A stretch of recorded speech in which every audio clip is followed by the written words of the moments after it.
ভারতের কেরালার একটা ছোট শান্ত গ্রাম যেখানে বড় কোনো অপরাধ তো দূরের কথা, চুরিও খুব কমই হয়। তবে এই শান্ত গ্রামেই থাকে একজন অদ্ভুত মানুষ। সে খুব ভীতু হলেও নিজেকে বড় গোয়েন্দা মনে করে। নাম তার উজ্জ্বল। সবাই তাকে নিয়ে হাসাহাসি করে, কারণ তার জীবনে এখনো কোনো বড় কেসই আসেনি। কিন্তু হঠাৎ একদিন গ্রামে ঘটে যায় রহস্যজনক এক ঘটনা। একজন মানুষ খুবই অদ্ভুতভাবে খুন হয়ে যায়। এরপর প্রতিদিনই একজন একজন করে গ্রামবাসীর লাশ পাওয়া যায়। আর ঠিক এই সুযোগটাই নেয় এই অপেশাদার গোয়েন্দা। সে ঘোষণা দেয় এই কেস সে নিজেই সমাধান করবে। কিন্তু তদন্ত শুরু করে সে বুঝতে পারে, দেখতে সাধারণ মনে হলেও প্রতিটা খুনের পেছনে লুকিয়ে আছে একটা অদ্ভুত রহস্য। তাহলে কি সত্যি সে কেসটা সমাধান করতে পারবে, নাকি সবকিছু আরো জটিল করে ফেলবে? আসল খুনি কি সত্যিই ধরা পড়বে, নাকি ছোট পেয়াদার আড়ালে লুকিয়ে থেকে খুন করেই যাবে? তো হ্যালো এভরিওয়ান, আজ এক্সপ্লেন করব একটি মালায়ালাম মিস্ট্রি থ্রিলার মুভি যার নাম হলো ডিটেকটিভ উজ্জ্বলান। তাহলে শুরু করছি আজকের এক্সপ্লেনেশন।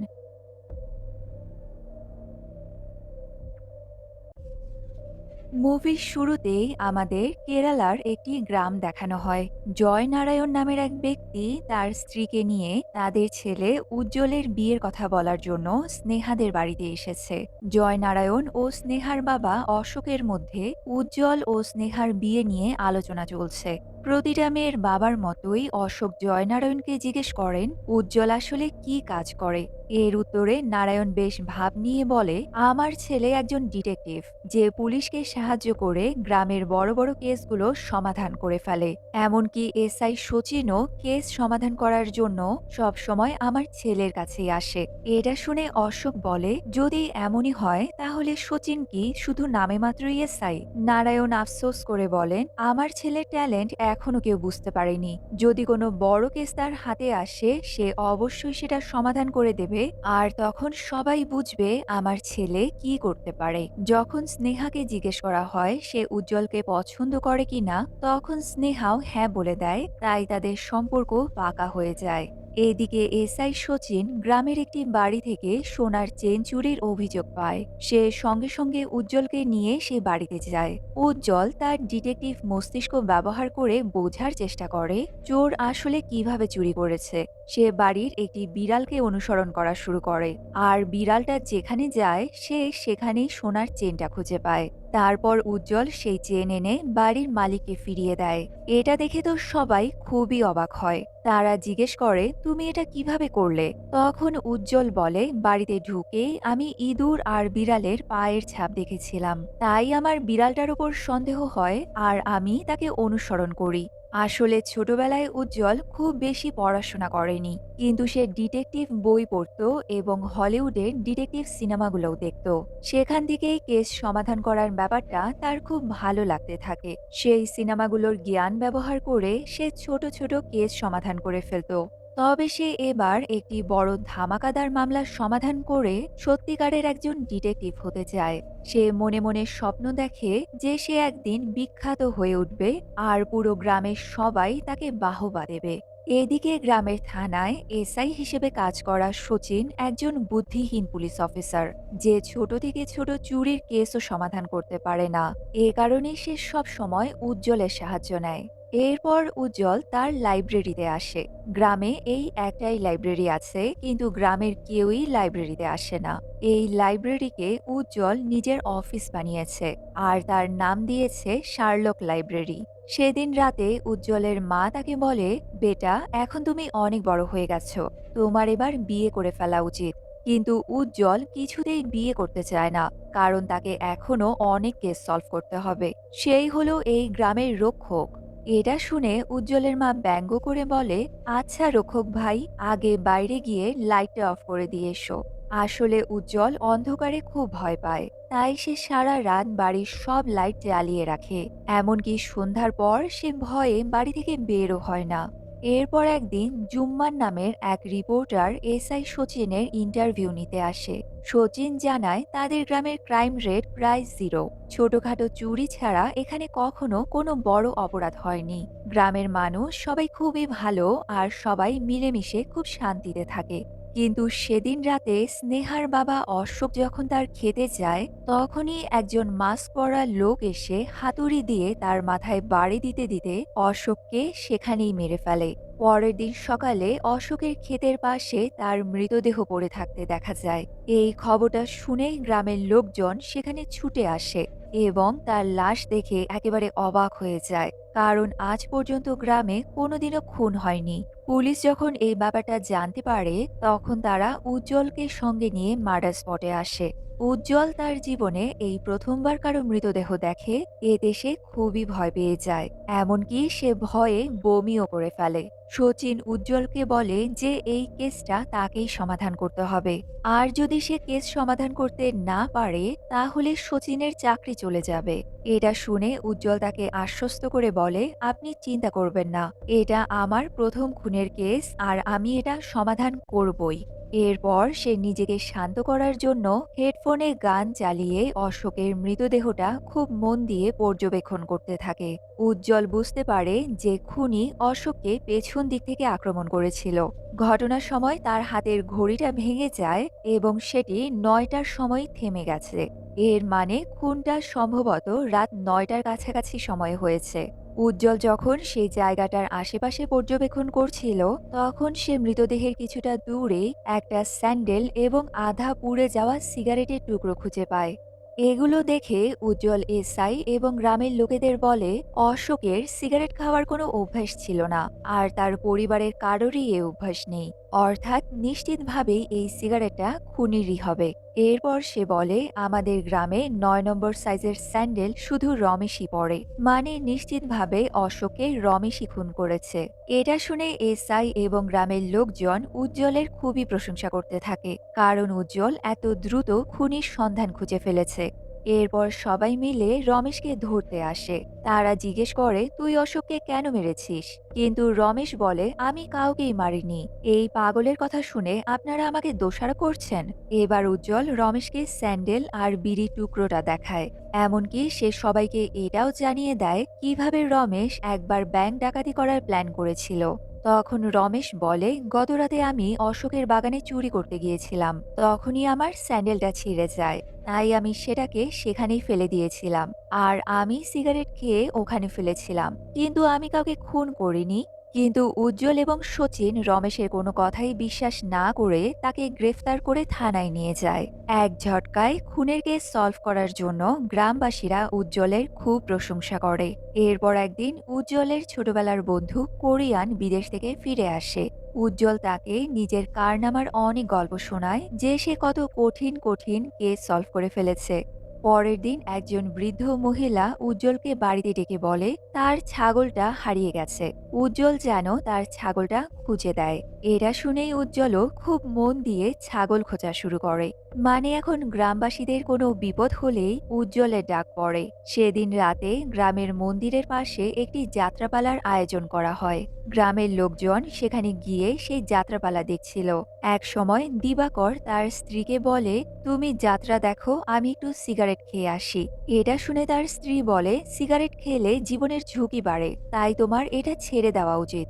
উত্তরে দিবাকর মুখ ভেঙচি দিয়ে বলে, আমার জন্য তোমাকে এত চিন্তা করতে হবে না। দিবাকর যেই কিছুটা দূরে সিগারেট খেতে যায়, ঠিক তখনই মুখোশ পরা খুনি এসে দিবাকরের উপর আক্রমণ করে এবং তাকে হত্যা করে। এসআই সচিন এবং উজ্জ্বল যখন জানতে পারে যে দিবাকরের উপর হামলা হয়েছে, তখন তারা একেবারে অবাক হয়ে যায়, কারণ রমেশ তো তখন থানায় বন্দী ছিল। তাহলে দিবাকরকে কে খুন করলো? উজ্জ্বল দিবাকরের মৃতদেহটা পরীক্ষা করে বুঝতে পারে যে দিবাকর এবং অশোকের দেহে যে চিহ্নগুলো আছে সেগুলোর ধরন একদম একই রকম, অর্থাৎ একই খুনি এই দুজনকে হত্যা করেছে।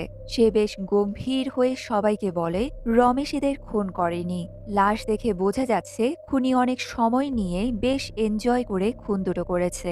লাশের মাথায় গভীর ক্ষতচিহ্ন দেখা যাচ্ছে, হতে পারে গ্রামে কোনো সিরিয়াল কিলার ঢুকেছে।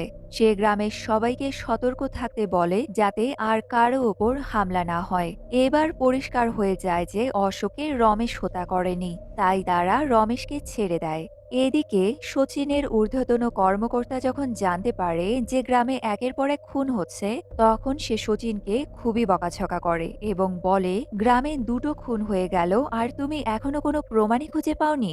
এবার আর কোনো খুন হওয়ার আগেই এই কেসটা তাড়াতাড়ি সমাধান করো। সে আরও জানায় যে এই কেস তদন্তের জন্য একজন নতুন অফিসার নিয়োগ করা হয়েছে, যে আগামীকালই গ্রামে আসবে। পরের দিন এই খুনের সমাধান করার জন্য special task force officer Shambhu গ্রামে আসে এবং গ্রামবাসীদের বলে, আপনারা একদম ভয় পাবেন না, আমি খুব শীঘ্রই খুনিকে ধরে ফেলব। সে আরও বলে, এরকম একটি কেস আমি আগেও সমাধান করেছি, আর সেখানে যে খুনি ছিল তাকে লোকেরা বুগিম্যান বলে ডাকত। এখন আপনাদের গ্রামেও একই বুগিম্যান ঘুরে বেড়াচ্ছে, যে একের পর এক খুন করছে, কিন্তু আমি তাকে ধরবই। শম্ভুর কথা শুনে গ্রামের লোকজন শম্ভুকে তাদের হিরো মনে করতে শুরু করে। তার আত্মবিশ্বাস দেখে তাদের মনে হয় সে নিশ্চয়ই খুনিকে ধরে ফেলবে। দূর থেকে উজ্জ্বলও এসব দেখছিল, কিন্তু তার মোটেও ভালো লাগছিল না যে এই কেসটা তার কাছ থেকে নিয়ে নেওয়া হয়েছে, কারণ শম্ভুর আসার পর গ্রামবাসীদের মনে নতুন আশা জেগেছে এবং তারা এবার শম্ভুকেই তাদের হিরো মনে করছে। কিন্তু উজ্জ্বল চাইছিল সেই এই কেসটা সমাধান করুক এবং গ্রামের লোকেদের চোখে বড় ডিটেকটিভ হয়ে উঠুক। উজ্জ্বল সবাইকে বলে, আপনারা চিন্তা করবেন না, আমি খুনিকে খুঁজে বের করব। তখন একজন গ্রামবাসী তাকে ব্যঙ্গ করে বলে, আমাদের কোনো পশু পাখি হারালে তো তুই খুঁজে দিস।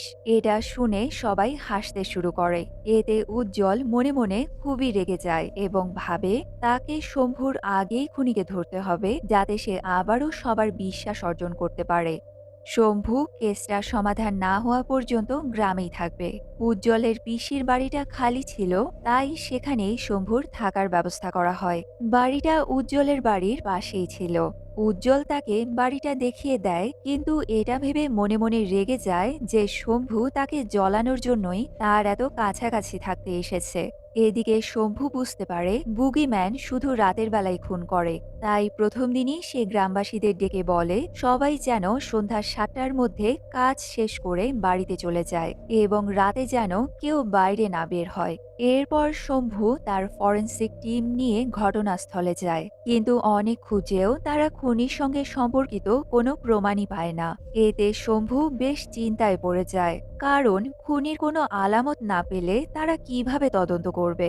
উজ্জ্বলও দূর থেকে শম্ভুর ওপর নজর রাখছে। সে মুখ ভেঙচি দিয়ে বলে, খুন হয়েছে ২ সপ্তাহ আগে, এখনো ঘন্টা প্রমাণ খুঁজে পাবে। তদন্ত করার সময় শম্ভু এটাও জানতে পারে অশোকের খুন হওয়ার পর পুলিশ ঠিকভাবে ইনভেস্টিগেশন না করে রমেশ নামের একজনকে অ্যারেস্ট করেছিল, পরে নাকি তাকে ছেড়েও দিয়েছে। খুনের তদন্ত করার সাথে শম্ভু গ্রামের ছোটখাটো অন্যান্য কেসগুলো সলভ করে দেয়, যেমন ওই বৃদ্ধ মহিলার ছাগল খোঁজা, কিছু চুরি হলে বা হারিয়ে গেলে সেটা খুঁজে বের করা, এই সব। এ কারণে এখন উজ্জ্বলের কাছে একটাও কেস আসে না। পরের দিন শম্ভু বাকি পুলিশদের বলে, ডেড বডিগুলো দেখে মনে হচ্ছে খুনির কোনো মানসিক সমস্যা আছে, কারণ সে যেভাবে খুন করেছে তাতে বোঝা যায় খুনি নিশ্চয়ই একটা সাইকোপ্যাথ। এটা শুনে এসআই সচিন এসে উজ্জ্বলকেও এই কথাটা জানায়, তবে আশ্চর্যজনকভাবে উজ্জ্বল শম্ভুর আগেই এই ব্যাপারটা বুঝতে পেরে গেছে। এদিকে শম্ভু উজ্জ্বলের বাবার কাছে এসে তাকে নানান প্রশ্ন করতে থাকে, যে খুনের সময় আপনি কোথায় ছিলেন, কি করছিলেন, এই সব। তখন উজ্জ্বল এসে শম্ভুকে থামিয়ে বলে, আপনি কিভাবে আমার বাবার উপর সন্দেহ করতে পারেন। শম্ভু উজ্জ্বলকে শান্ত করে বলে, আরে উজ্জ্বল, তুমি এত রেগে যাচ্ছ কেন, আমি তো নর্মাল ইনকোয়ারি করছিলাম, এটা এত সিরিয়াসলি নিও না। এরপর শম্ভু মজা করে বলে, বৃদ্ধ মহিলার হারিয়ে যাওয়া ছাগলটা তো তোমার বাড়ির কাছেই পাওয়া গিয়েছিল, মনে হচ্ছে তুমি নিজেই কেস বানাও আর নিজেই সলভ করো। এসব শুনে উজ্জ্বলও রেগে গিয়ে প্রতিজ্ঞা করে শম্ভুর আগেই সে খুনিকে খুঁজে বের করবে। তাই সে নিজের তরফ থেকেও তদন্ত চালিয়ে যায় এবং প্রতিদিন শম্ভুর ওপরেও নজর রাখে। সে দেখে শম্ভু প্রতিদিন সকালে শরীর ফিট রাখার জন্য ব্যায়াম করে, তাই সেও ঠিক করে সে শম্ভুর মতোই ফিট বডি বানিয়ে সবাইকে দেখিয়ে দেবে। পরের দিন সকালে আসে একটি বড় টুইস্ট। একটা গাছে গ্রামের এক ব্যক্তির ঝুলন্ত মৃতদেহ পাওয়া যায়। এটা দেখে তো সবাই ভীষণ চমকে যায়, কারণ তারা ভেবেছিল শম্ভু গ্রামে আসার পর আর কোনো খুন হবে না। শম্ভু তাদের বলেছিল কেউ যেন সন্ধ্যা ৭টার পর বাড়ি থেকে না বেরোয়, কিন্তু আবারও একটা খুন হয়ে গেল। শম্ভু ফরেন্সিক টিম নিয়ে সেখানে পৌঁছে দেখে এই খুনটাও আগের মতো একই প্যাটার্নে হয়েছে, অর্থাৎ একই খুনি খুন করেছে। ফরেনসিক টিমের একজন শম্ভুকে জানায়, স্যার, আসলে এই খুনটা এখানে হয়নি। খুনি লোকটাকে অন্য জায়গায় মেরে এখানে এনে গাছে ঝুলিয়ে দিয়েছে, যেন সবাই সেটা দেখতে পায়। আর খুনি সম্ভবত স্পোর্টস শু পরে। এত উঁচুতে লাশ ঝুলাতে পারে মানে সে খুবই ফিট। ফরেন্সিকের এই সব কথা উজ্জ্বলও শুনছিল। একটু ভেবে তার সন্দেহ যায় শম্ভুর ওপরেই, কারণ শম্ভুও স্পোর্টস শু পরে, সে শারীরিকভাবে খুবই ফিট। আর প্রথম দিনই সে বলেছিল এর আগেও অনেকবার সে এই গ্রামে এসেছে, তাহলে হয়তো গ্রামের সঙ্গে তার কোনো সম্পর্ক আছে। উজ্জ্বল তখন গ্রামবাসীদের বলতে শুরু করে এই গ্রামের বুগিম্যান আর কেউ নয়, শম্ভু স্যার নিজেই। সবকিছুই তার সাথে মিলে যাচ্ছে, জুতা, ফিটনেস, গ্লাভস, সবকিছু। শম্ভু বলে, উজ্জ্বল, তুমি খুব তাড়াতাড়ি আমার উপর সন্দেহ করছো। খুনি গ্লাভস নয়, কাপড়ও ব্যবহার করতে পারে। জুতার কথা বললে সেটা যে কেউ দোকান থেকে কিনতে পারে। ফিটনেসের কথা বলছো, এই গ্রামে অনেকেই ফিট, এমনকি তোমার বাবাও।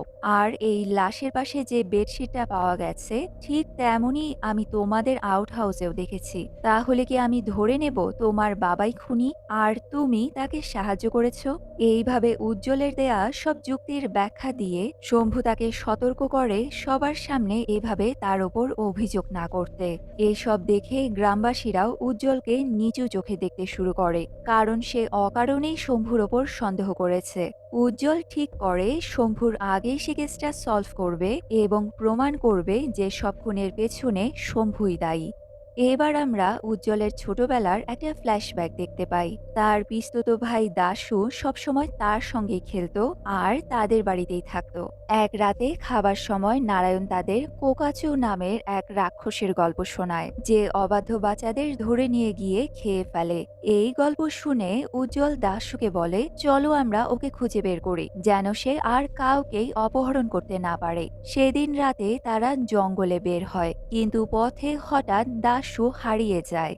এটা দেখে উজ্জ্বল ভয়ে অজ্ঞান হয়ে পড়ে। গ্রামবাসীরা তাদের উদ্ধার করে, কিন্তু দাশুকে আর খুঁজে পাওয়া যায় না। সেই ঘটনার পর থেকেই উজ্জ্বল অন্ধকারে ভয় পায়। তখন থেকেই তার মনে একটা ট্রমা তৈরি হয়েছে। এটা দেখিয়েই সিন আবারও বর্তমানে ফিরে আসে। এদিকে শম্ভু ও তার দল গ্রামবাসীদের জিজ্ঞাসাবাদ করে, কিন্তু কোনো প্রমাণ পায় না। বিশেষ করে সে নারায়ণ ও উজ্জ্বলের সম্পর্কে খোঁজ খবর নেয়। এতে গ্রামবাসীরা নারায়ণের উপরেই সন্দেহ করতে থাকে। শম্ভু শচীনকে বলে, সবাইকে বলো যেন সন্ধ্যা ৬টার আগে প্রেসিডেন্ট অফিসের সামনে জড়ো হতে। সবাই প্রেসিডেন্ট অফিসের সামনে এলে শম্ভু বলে, খুনি এই গ্রামেরই কেউ, তাই সবাইকে খুব সতর্ক থাকতে হবে। এটা শুনে সবাই নারায়ণের দিকে সন্দেহের দৃষ্টিতে তাকায়। এরপর থেকে কেউই তার সঙ্গে কথাও বলতে চায় না। নারায়ণ উজ্জ্বলকে বলে, তোর কারণেই সবাই আমাকে সন্দেহ করছে, তুই তাড়াতাড়ি আসল খুনিকে ধর। উজ্জ্বল বলে, আমার এখনো সন্দেহ শম্ভুর ওপরেই। সেই সময় রাকেশ এসে উজ্জ্বলকে বলে, অশোক যেদিন মারা যায় সেদিন রাতে আমি খুনিকে দেখেছিলাম। সে একটা মুখোশ পরা ছিল। ওকে দেখে আমি ভয়ে পালিয়ে যাই, তাই আমার স্যান্ডেল ও সিগারেট সেখানেই পড়ে যায়। এটা শুনে উজ্জ্বল রমেশের কথা বিশ্বাস করে ঘটনাস্থলে গিয়ে কোনো ক্লু পাওয়া যায় কিনা খোঁজাখুঁজি শুরু করে। সেখানে সে রক্তমাখা একটা কাপড়ের টুকরো পায়। সে সেটা সঙ্গে সঙ্গে এসআই সচিনকে দিয়ে বলে কাপড়টা ফরেনসিক টিমের কাছে পাঠাতে। তার বিশ্বাস রিপোর্টে এই রক্ত শম্ভুরই প্রমাণিত হবে। পরের দিন ফরেনসিক টিম এসে কাপড়টি পরীক্ষা করার জন্য নিয়ে যায়। উজ্জ্বল ভাবে যদি প্রমাণ হয় শম্ভুই খুনি, তাহলে সে খুবই খুশি হবে, কারণ এতে করে সে কেসটাও সমাধান করে ফেলবে আর গ্রামের মানুষ তাকে আবারও বিশ্বাস করবে। এরপর উজ্জ্বল শম্ভুকে হাতে নাতে ধরার জন্য নতুন পরিকল্পনা করে। সে প্রতিদিন রাতে রমেশকে শম্ভুর বাড়ির কাছে পাঠায় নজরদারি করতে। শম্ভুকে হাতে নাতে ধরার জন্য উজ্জ্বল আর কোরিয়ান মাঝরাতে বাড়ি থেকে বেরিয়ে পড়ে। একই সময়ে রমেশও শম্ভুর বাড়িতে যায়। সে দেখতে চায় শম্ভু এখন বাড়ির ভেতরে কি করছে। এদিকে উজ্জ্বলকে একা পেয়েই খুনি তার সামনে চলে আসে। উজ্জ্বল ভয়ে পালাতে গিয়ে পা পিছলে পড়ে যায়। খুনি তাকে মারতে এগিয়ে আসে, কিন্তু ঠিক সেই সময় কোরিয়ান এসে পড়ায় খুনি পালিয়ে যায়। পরে একটু স্বাভাবিক হয়ে উজ্জ্বল রমেশকে ফোন করে জিজ্ঞেস করে শম্ভু কি বাড়িতে আছে। রমেশ বলে হ্যাঁ, সে অনেকক্ষণ ধরে বই পড়ছে। এটা শুনে উজ্জ্বলের মাথা পুরো ফাঁকা হয়ে যায়। সে বুঝতে পারে শম্ভুকে এতদিন সে ভুল ভাবছিল, কিন্তু যদি শম্ভু খুনি না হয় তাহলে আসল খুনিটা কে। এরপর উজ্জ্বল শুরু থেকে কেসটা নতুন করে বিশ্লেষণ করতে থাকে। ৩টি খুন কখন হয়েছে, কোথায় হয়েছে, কি প্যাটার্নে হয়েছে। সে বুঝতে পারে খুনি খুবই নিখুঁত সময় মেনে খুন করেছে। মনে হচ্ছে তার ওসিডি রোগ আছে। সে ভাবে যদি খুনির অহংকারে আঘাত করা যায় তাহলে সে ইগোর বশে কোনো না কোনো ভুল করবে। উজ্জ্বল তার এই পরিকল্পনা এসআই সচিনের মাধ্যমে শম্ভুকেও জানায়। তারা সবাই মিলে প্ল্যান করে কিছু পুলিশ সাদা পোশাকে গ্রামে টহল দেবে, কিন্তু এক রাতে খুনি একজন পুলিশকেই হত্যা করে। ফরেন্সিক এক্সপার্ট জানায় এই খুনটা আগেরগুলোর মতো এত নিখুঁত নয়। সম্ভবত খুনের সময় ধস্তাধস্তি হয়েছে, তবে খুনের প্যাটার্ন একই রকম। নিহত পুলিশ এসআই সচিনের ঘনিষ্ঠ বন্ধু হওয়ায় সচিন এবার খুবই ভেঙে পড়ে এবং উজ্জ্বলকে তার মৃত্যুর জন্য দোষারোপ করতে থাকে। এদিকে দিনে দিনে শম্ভুর ওপরেও চাপ বাড়তে থাকে, কারণ খুনি এখনো ধরা পড়েনি। গ্রামের লোকেদের বিশ্বাসও ধীরে ধীরে কমে যাচ্ছিল, কারণ শম্ভু প্রতিশ্রুতি দিয়েছিল যে সে খুনিকে ধরবে, কিন্তু তার আসার পরেও খুন থামেনি। কেসটা দিন দিন যেন আরো কঠিন হয়ে উঠছিল। এসপি তাকে ১ সপ্তাহ সময় দিয়ে বলে যদি শম্ভু কেসটা সলভ করতে না পারে তাহলে তার জায়গায় অন্য অফিসার আসবে। পরের দিন সকালে আবারও একটি লাশ পাওয়া যায়। ফরেন্সিক টিম তদন্ত করে বলে আগের মতো এই মার্ডারটা তেমন পারফেক্ট নয়। কিলার না তেমন একটা জায়গার ব্যাপারে ভেবেছে, না তেমন একটা মারার কোনো স্টাইল ফলো করেছে। মনে হয় কিলারের মার্ডার করার প্রতি আর কোনো ইন্টারেস্ট নেই। হতে পারে এটাই তার শেষ মার্ডার। হতে পারে কিলার খুবই দুর্বল হয়ে পড়েছে। তবে পরবর্তী সিনে আমরা সেই কিলারকে দেখতে পাই, যে কিনা ওই ফরেন্সিকওয়ালার কথাগুলো নিয়ে ভাবছে আর খুবই রেগে যাচ্ছে। সেই রাতেই সে আবারও শিকার খুঁজতে বেরিয়ে পড়ে। ঠিক তখনই জঙ্গলে কিলারের মতোই আরও একজন লোককে দেখা যায়, যেও কিনা একই রকমের মাস্ক পরে তার সামনে দাঁড়িয়েছিল। যখনই কিলার গিয়ে তাকে ধরতেই যাবে তখনই সেই মাস্ক পরা অন্য লোকটা সেখান থেকে পালাতে শুরু করে। এইভাবে কিছু দূর পালানোর পর এক জায়গায় গিয়ে সে দাঁড়িয়ে পড়ে। মুখ থেকে মাস্কটা সরাতেই দেখা যায় এই দ্বিতীয় মাস্ক পরা লোকটা আর কেউ নয়, এটা ছিল সেই লোক যার আজ সকালে লাশ পাওয়া গিয়েছিল। এটা দেখে আসল কিলারের তো একেবারে হুঁশ উড়ে যায়। আর এখানেই জানা যায় এটা ছিল সম্পূর্ণ উজ্জ্বলের প্ল্যান। সবাইকে সাথে নিয়ে সে এই প্ল্যানটা বানিয়েছে। তারা প্রথমে একটা ফেক মার্ডার সিন বানাবে। গ্রামের সব লোকেদের সাথে ওই কিলারও নিশ্চয়ই মার্ডার সিনে আসবে। এরপর তারা জেনে বুঝে সবাইকে শুনিয়ে শুনিয়ে এমন এমন কথা বলবে যাতে কিলারের ইগো হার্ট হয়। মানে এই মার্ডার তেমন একটা পারফেক্ট নয়, কিলার মনে হয় মার্ডার করার ইন্টারেস্ট হারিয়ে ফেলেছে, তার গায়ে আর কোনো জোর নেই, এই সব কথাগুলো আর কি। এসব শুনে কিলারের ইগো হার্ট হবে আর সে মাথা গরম করে কোনো একটা ভুল করে বসবে। প্ল্যান মতো তারা এটাই করে আর কিলারও তাদের ফাঁদে পা দিয়ে দিয়েছে। এবার উজ্জ্বলরা সবাই কিলারকে চারিদিক থেকে ঘিরে ফেলে। উজ্জ্বল কিলারের মুখ থেকে মাস্ক সরাতেই দেখা যায় এটা আর কেউ নয়, এটা হলো ওই রিপোর্টার জুম্মান, যে শুরুর দিকে সচিনদের ইন্টারভিউ নিয়েছিল। আর রিপোর্টার জুম্মানই প্রতিবার খুন হওয়ার পর টিভিতে নিউজও পড়তো। এবার জুম্মানকে ধরে পুলিশ স্টেশনে নিয়ে আসা হয়। জিজ্ঞাসাবাদ করা হলে জুম্মানও তার স্টোরি বলতে শুরু করে। জুম্মানের জন্মের সাথে সাথেই তার মা মারা যায়। এজন্য জুম্মানের বাবা তাকেই দায়ী মনে করত। বাবা সবসময় বলতো যে জন্ম নিয়ে জুম্মান নিজের মাকেই শেষ করে দিয়েছে। এই কারণে জুম্মানের বাবা তাকে কখনো ভালোই বাসেনি। তাকে তেমন একটা বাইরেও যেতে দিত না, সব সময় ঘরের মধ্যে বন্দি করে রাখত। এভাবে কিছু বছর পার হওয়ার পর একদিন জুম্মানের জীবনে সুকুমার নামের একজন লোকের এন্ট্রি হয়, যে কিনা জুম্মানকে দেখে তার সাথে কথা বলে। তার সাথে গল্পগুজব করতে শুরু করে। এমনকি অনেক কষ্টে জুম্মানের বাবাকে মানিয়ে সুকুমার বাসায় এসে জুম্মানকে লেখাপড়া শেখাতে শুরু করে। এই প্রথমবারের মতো জুম্মান কারো সাথে এত ভালো করে মেলামেশা করছে, কেউ তার সাথে এমন করে গল্প করছে। তাই জুম্মানের কাছেও ধীরে ধীরে সুকুমার তার বাবার থেকেও বেশি হয়ে ওঠে, কারণ সুকুমারের কাছ থেকে সে বাবার ভালোবাসাটা পাচ্ছিল। তার কাছ থেকে জুম্মান লেখাপড়া শেখে, দুনিয়ায় কিভাবে চলতে হয় সেটা শেখে। আর এভাবেই আরো বেশ কিছু বছর পার হয়ে যায়। একদিন সুকুমার জুম্মানকে বলে, আমি 2 সপ্তাহের জন্য বাইরে যাচ্ছি, ততদিন তুমি এই বইগুলো পড়ো। এইভাবে সুকুমার জুম্মানকে কিছু বই দিয়ে যায়। ভাগ্যক্রমে এই বইগুলোর মধ্যেই সিরিয়াল কিলার বুগিম্যানেরও একটা বই ছিল। জুম্মান বুগিম্যানের বইটা পড়তে পড়তে তার মধ্যে গল্পটা নিয়ে ভালো লাগা কাজ করতে শুরু করে। 2 সপ্তাহ পর যখন সুকুমার ফিরে আসে, জুম্মান তাকে বলে, টিচার, আমি সবগুলো বই পড়ে ফেলেছি। বুগিম্যানের বইটা পড়ে আমার এতই ভালো লাগে যে এটাকে ফলো করে আমি একটা কাণ্ড করেছি। এটা বলেই জুম্মান সুকুমারকে তাদের বাড়ির পেছনে একটা ফার্মে নিয়ে যায়। গল্পের বুগিম্যানের মতো জুম্মান একটা শূকরকে মাথায় আঘাত করে প্রাণে মেরে ফেলেছে। ঠিক গল্পের বুগিম্যান যেমন করে মানুষকে হত্যা করত, একই রকম করে জুম্মান কাজটা করেছে। শূকরটা ছিল জুম্মানের বাবারই ফার্মের শূকর মেরে ফেলার কারণে জুম্মানের বাবা তাকে ধরে খুব মারধর করে। সুকুমার তাকে থামাতে এলে জুম্মানের বাবা তাকেও আচ্ছা মতো কথা শুনিয়ে দেয় যে সবকিছু তোমার জন্য হয়েছে। জুম্মানের বাবা একে তো আগে থেকে তাকে পছন্দ করে না, তার উপর এত বড় একটা কাণ্ড করে বসায়, সে জুম্মানকে এবার তার রুমে একদম তালা বন্ধ করে দেয়। এভাবেই আরো কিছুদিন পার হয়। এরপর একদিন রাতে জুম্মান দেখে তার রুমের দরজাটা নিজে নিজেই খুলে যাচ্ছে। জুম্মান বাইরে এসে দেখে বিছানায় তার বাবার রক্তাক্ত নিথর দেহ পড়ে আছে। তার ঠিক পাশেই গল্পের মতো মাস্ক পরা একজন বুগিম্যান বসে আছে, যেটা অন্য কেউ নয়, সেটা ছিল তার সেই টিচার সুকুমার। সুকুমার জুম্মানকে বলে, তুমি একদম ভয় পেও না, আমি তোমার সাথে আছি।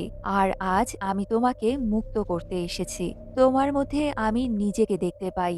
এই রাগ কখনো নিভে যেতে দিও না। বলতে গেলে সুকুমারও ছিল একজন সাইকোপ্যাথ। সে জুম্মানকে তার মতোই বানিয়ে তাকে মুক্তি দিতে চেয়েছিল। জুম্মানের বাবা তখনও পুরোপুরি মারা যায়নি। সুকুমার জুম্মানের হাতে হাতুড়ি দিয়ে বলে, যাও, আজ তুমি নিজেকে মুক্ত করে নাও। এসব শুনে জুম্মান হাতুড়িটা নিয়ে এতদিনের জমিয়ে রাখা সব রাগ এক জায়গায় করে হাতুড়ি দিয়ে তার বাবাকে মারতে মারতে একেবারে সব রাগ বের করে দেয়। এই ঘটনার পর জুম্মান তার গ্রাম ছেড়ে অন্য কোথাও পালিয়ে যায়। এরপর থেকে সে বিভিন্ন জায়গায় অনেক রকমের চাকরি করতে শুরু করে, আর সবশেষে এই গ্রামে এসে টিভি রিপোর্টারের চাকরি পেয়ে যায়। সে স্বাভাবিকভাবেই তার জীবন পার করছিল। তবে একদিন জুম্মানের বস জুম্মানকে ডেকে খুবই বকাঝকা করতে থাকে কোনো ছোটখাটো একটা বিষয় নিয়ে, যেখানে জুম্মানের তেমন কোনো দোষই ছিল না। সেটা নিয়ে বস তাকে আচ্ছা মতো কথা শুনিয়ে দেয়।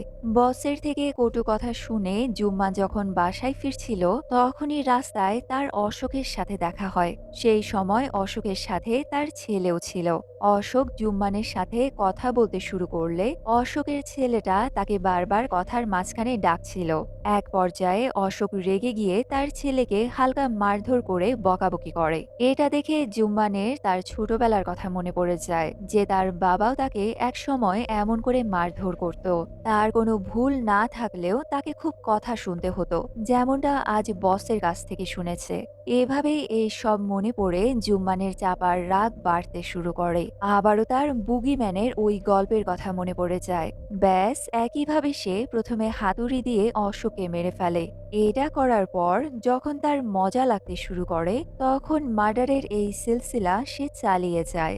এসব বলতে বলতে সিন প্রেজেন্টে আসে। সবকিছু শোনার পর উজ্জ্বল শম্ভুকে বলে, স্যার, আমার মনে হয় জুম্মান একা খুনি নয়, তার সাথে আরো কেউ আছে। কারণ এখানে কথায় কথায় উজ্জ্বল খেয়াল করেছে জুম্মান পানি খাওয়ার সময় পানির গ্লাসটা ধরেছিল বাঁ হাতে, অর্থাৎ জুম্মান হলো বাঁ হাতি। কিন্তু ওই দিন রাতে উজ্জ্বলের উজ্জ্বলের উপর যখন কিলার হামলা করতে এসেছিল তখন সেই কিলার ছিল ডান হাতি। শুধু তাই নয়, মার্ডারের পর গাছের সাথে এত উঁচুতে লাশটা ঝোলানো জুম্মানের একার পক্ষে সম্ভব নয়। নিশ্চয়ই কেউ তাকে সাহায্য করেছে। এই সবের সাথে আরো কেউ জড়িয়ে আছে। এই কথা বলতে না বলতেই উজ্জ্বলের কাছে একটা খবর আসে, আর তাড়াতাড়ি তারা সেই জায়গায় ছুটে আসতেই দেখে একটা দেয়ালে কেউ বড় বড় করে উজ্জ্বলদের জন্য সতর্ক বার্তা লিখে রেখে গেছে। সেখানে লেখা, জুম্মানকে আজ রাত 10টার ভেতরে ছেড়ে দাও, না হলে মার্ডারের এই সিলসিলা চলতেই থাকবে। 10টার একটু এদিক সেদিক হলে গ্রামে আরো একটা লাশ পড়বে আজ। এটা থেকেই পরিষ্কার হয়ে যায় জুম্মানের সাথে আরো একজন বুগিম্যান রয়েছে, যে কিনা জুম্মানের সাথী, আর তাকে ছাড়ানোর জন্য এখন পাগল হয়ে উঠেছে।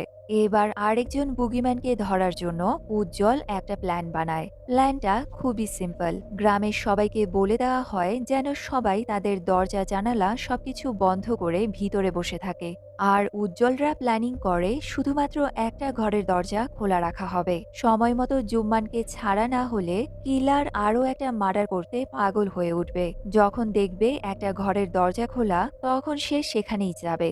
এরপর তারা তাকে ইজিলি ধরে ফেলবে। উজ্জ্বলের প্ল্যান অনুযায়ী গ্রামের সব ঘর লক করে দেয়া হয়, শুধুমাত্র একটা ঘর ছাড়া, যেখানে উজ্জ্বল একজন বৃদ্ধ মহিলা এবং একটা বাচ্চাকে ঢুকিয়ে দেয়। এদিকে দেখতে দেখতে কিলারের দেয়া টাইম পার হয়ে গেলে জুম্মানের সাথে ঘুরতে ঘুরতে সেই বাড়িটায় এসে পৌঁছায়, যেটায় উজ্জ্বলরা তার জন্য ফাঁদ পেতে রেখেছিল। সেখানে এসে সে যখন আরও একটা মার্ডার করতে যাবে তখনই শম্ভু এসে তাকে ধরে ফেলে। তাদের দুজনের মধ্যে খুব ধস্তাধস্তি শুরু হয়ে যায়। এভাবে অনেকক্ষণ ফাইট করার পর এক পর্যায়ে শম্ভু যখন কিলারের চেহারা থেকে মাস্কটা সরায় তখন সবার চোখ একেবারে কপালে উঠে যায়, কারণ জুম্মানের এই সাথী অন্য কেউ নয়, বরঞ্চ এ দেখতে হুবহু জুম্মানেরই মতো। অর্থাৎ সে ছিল জুম্মানের যমজ ভাই। দুই ভাই মিলে গ্রামের মধ্যে এরকম তাণ্ডব চালাচ্ছিল। এবার জানা যায় জুম্মান উজ্জ্বলদের যে কাহিনীটা শুনিয়েছিল সেটা শুধুমাত্র তার পয়েন্ট অফ ভিউ থেকে শুনিয়েছে। অর্থাৎ সেই গল্পে জুম্মান শুধুমাত্র একজন, কিন্তু আসল সত্যিটা ছিল অন্যরকম। জুম্মানরা যমজ ভাই হয়ে জন্ম নিয়েছিল, আর ওই সাইকো টিচার সুকুমার একসাথে তাদের দুজনের সাথেই সম্পর্ক গড়ে তোলে, দুজনকেই তার মতো সাইকোপ্যাথ বানায়। এতদিন পর্যন্ত তারা যা কিছু করেছিল দুই ভাই মিলে সেলফ স্যাটিসফ্যাকশনের জন্যই গ্রামের মধ্যে এমন নৃশংসতম হত্যা চালিয়ে যায়। উজ্জ্বলদের কাছে এখন সবকিছু পরিষ্কার হয়ে গেছে। দুই বুগিম্যানই ধরা পড়েছে। শম্ভু ও উজ্জ্বলকে ধন্যবাদ জানায় যে এত জটিল একটা কেসে তাকে সাহায্য করে কেসটা সলভ করার জন্য। গ্রামবাসীদের সবার চোখে উজ্জ্বল আবারও হিরো হয়ে ওঠে। আর এভাবেই দেখতে দেখতে শান্তিপূর্ণ গ্রামে অশান্তি করা বুগিম্যানের গল্পটা এখানেই শেষ হয়। মুভির শেষ দৃশ্যে দেখা যায় সুকুমার নিউজ পেপারে এই খবরটা পড়ে একেবারে অবাক হয়ে যায়। তো বন্ধুরা, এই ছিল ডিটেকটিভ উজ্জালান সিনেমার গল্প। এই মুভিটা আর আমার এক্সপ্লেনেশন আপনাদের কেমন লাগলো সেটা অবশ্যই আমাকে কমেন্ট করে জানাবেন। আমি সবসময়ই আপনাদের কমেন্টের অপেক্ষায় থাকি। তাই এই ভিডিও নিয়ে আপনাদের মতামত ভালো বা খারাপ যাই হোক না কেন সেটাই আমাকে কমেন্ট করে জানাবেন। তাহলে আজকের ভিডিওটা এই পর্যন্তই থাকলো। আপনাদের সাথে দেখা হচ্ছে পরের ভিডিওতে। সেই পর্যন্ত আপনারা সবাই ভালো থাকবেন, সুস্থ থাকবেন।